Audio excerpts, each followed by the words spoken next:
Assalamualaikum warahmatullahi wabarakatuh. Alhamdulillahirabbil alamin. Subhanallah wa bihamdihi subhanallahil azim. Adada khalqihi wa ridha nafsihi wa zinata arsyihi wa bidada kalimatihi. Asyhadu an la ilaha illallah wahdahu la syarikalah wa asyhadu anna Muhammadan abduhu wa rasuluhu la nabiyya ba'da. Allahumma salli wa sallim wa barik wa karim ala sayyidina wa habibina wa syafi'ina wa maulana Muhammad sallallahu alaihi wasallam. Assalamu alayka ya Rasulullah. Assalamu alayka ya Habibullah. Assalamu alayka ya Safwatullah. Assalamu alayka ya khaira khalqillah. Assalamu alaikum ayuhan nabi wa rasul wa rahmatullah wa barakatuh. Wa ala alihi wa ashabihi wa insyaallah man tabi'ahu ay tabi'ahum bisani ila yaumiddin. Rabbi a'udzubika min hamazati syayatin wa a'udzubika rabbi ayahdurun.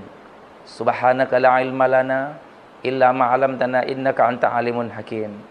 La haula wa la quwwata illa billahil aliyil azim. Qala Allah Ta'ala fil Qur'anil Karim, a'udzu billahi samil alim minasyaitonir rajim. Bismillahirrahmanirrahim. Ma asaba min musibatin fil ardi wala fi anfusikum illa fi kitabim min qabli an nabraha. Inna zalika 'ala Allahi yasir. Al-Hadid 22. Wa qala aidan fi ayatil ukhra, wala nuziqannahum minal azabil adna duna azabil akbar la'allahum yarji'un. As-Sajdah 21.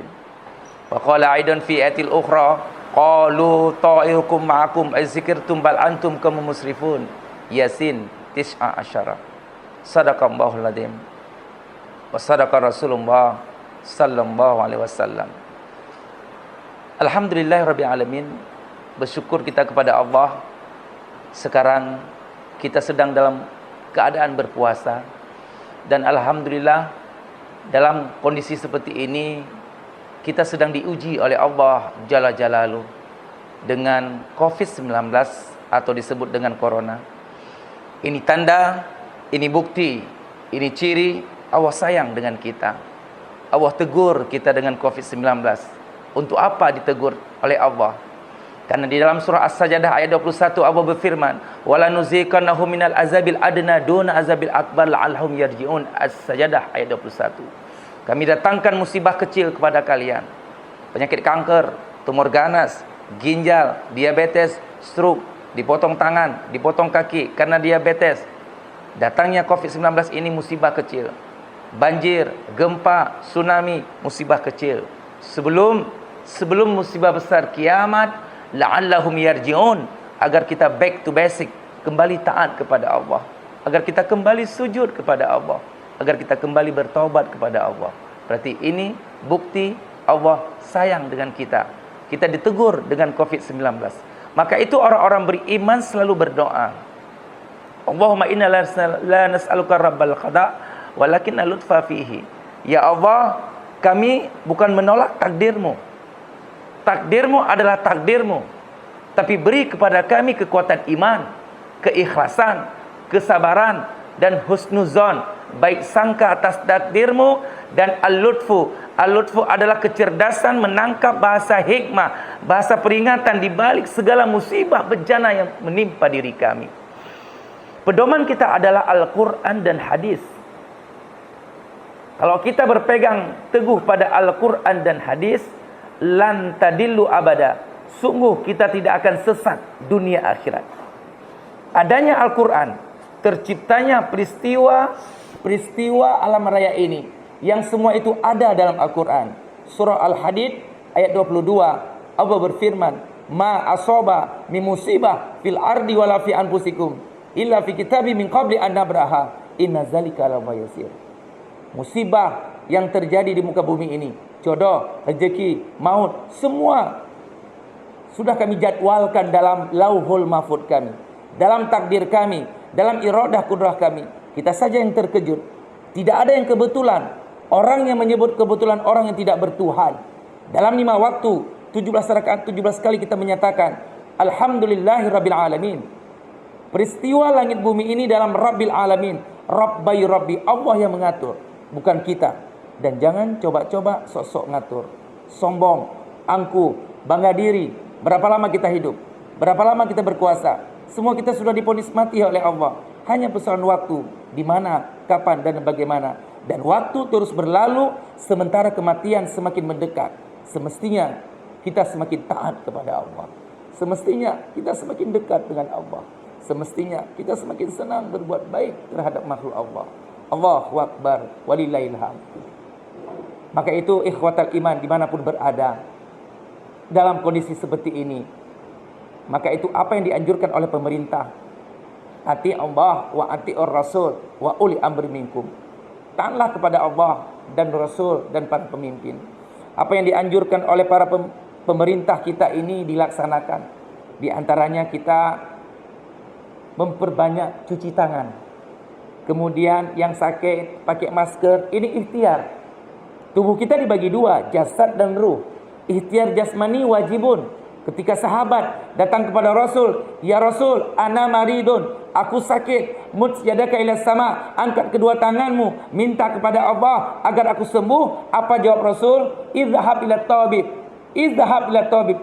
Pergi ke dokter. Rasul menganjurkan kita untuk pergi ke dokter. Ini ikhtiar jasmani wajibun.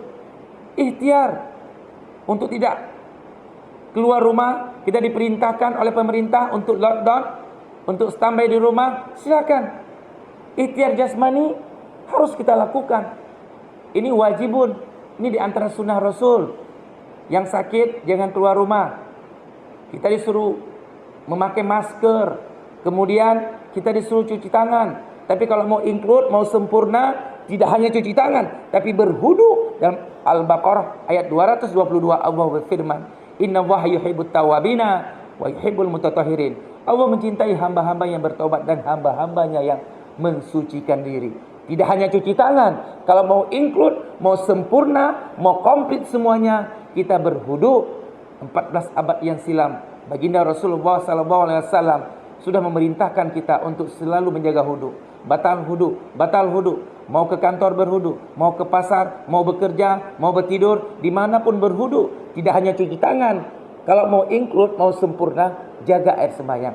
Batal hudu, terus sampai akhir hayat. Jaga 24 jam. Insya Allah kita meninggal husnul khatimah. Di antara ikhtiar jasmani selanjutnya, kita disuruh makan makanan yang halal. Dalam surah Al-Baqarah 168, Allah berfirman, "Ya ayuhan nas, kulu mimma fil ardi halalan thayyiban." Hai manusia, makanlah apa-apa yang ada di muka bumi ini yang halal thayyib. Maka itu, kalau kita sungguh-sungguh taat kepada Allah, sungguh-sungguh beriman, sungguh-sungguh bertaubat, laksanakan perintah Allah, jauhi larangan Allah, insya Allah kita akan selamat, bahagia, sehat di dunia dan di akhirat. Kita dilarang makan babi, jangan makan babi. Kita dilarang makan ular, kita dilarang makan yang diharamkan oleh Allah. Jauhkan semuanya. Kita dilarang mabuk, jangan mabuk. Kita dilarang untuk tidak nyabu-nyabu, jangan nyabu-nyabu. Kalau kita laksanakan perintah Allah, jauhi larangan Allah, insya Allah hidup kita bahagia, tenang, damai, dunia akhirat. Ini diantara ikhtiar jasmani. Kemudian selanjutnya dalam surah Al-Baqarah 172, Allah berfirman, "Ya ayyuhalladzina amanu kulu min thayyibat ma razaqnakum."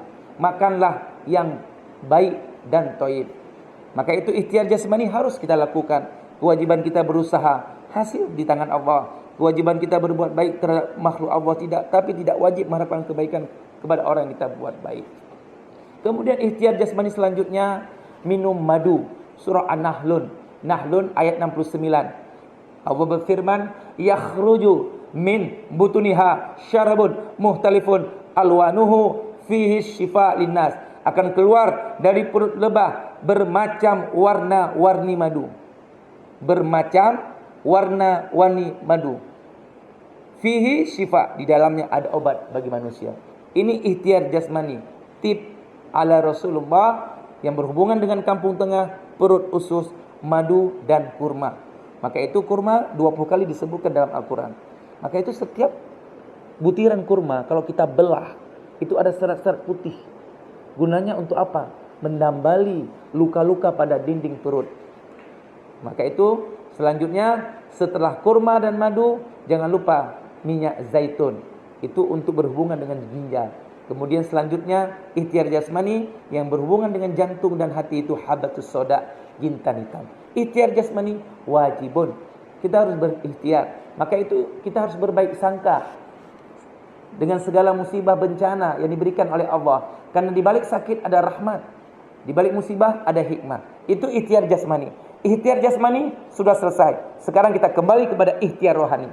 Bagaimana ikhtiar rohani? Yang pertama, sebelum kita kena COVID-19, kita belum kena penyakit kanker, tumor ganas, ginjal, diabetes, perbanyak membaca doa Nabi Ibrahim Al-Asra ayat 80. Wa idza maridtu fahuwa yashfini. Jikalau aku sakit, Allah lah yang menyembuhkanku.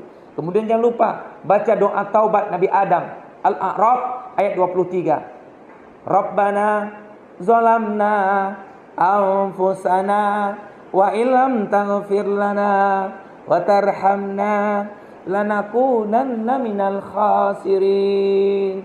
Maka itu dengan kedatangan COVID-19 seperti ini, Allah ingin agar kita itu berdoa, berzikir, bermunajat, mengemis kepada Allah. Yang bisa menyelesaikan COVID-19 ini hanya Allah. Allah Khalik, Allah Khalik, Allah pencipta alam semesta ini. Allah Malik, Allah pemilik alam semesta ini. Yang ketiga, Allah Rabbun, Allah pengatur alam semesta ini. Maka itu ikhwatal iman.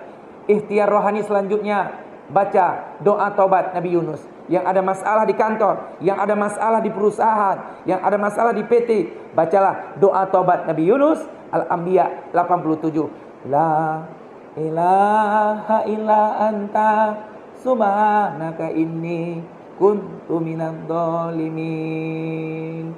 Selanjutnya ikhtiar rohani yang sedang berbaring di rumah, sudah 1 tahun, sudah 2 tahun berbaring di rumah, yang sedang sakit, bacalah doa Nabi Ayub, anni masanniya durru wa anta arhamur rahimin, Al-Anbiya 83. Tapi ada roja, ada harapan, sebagaimana harapannya Nabi Ayub ketika beliau sakit, beliau curhat dengan Allah. Ya Allah, jangan sampai penyakitku ini menghalangku sujud taat kepadamu. Ketika Nabi Ayub membaca itu dengan keimanan, lalu ada roja, ada harapan, kemudian diijabah oleh Allah. Al-Anbiya 84.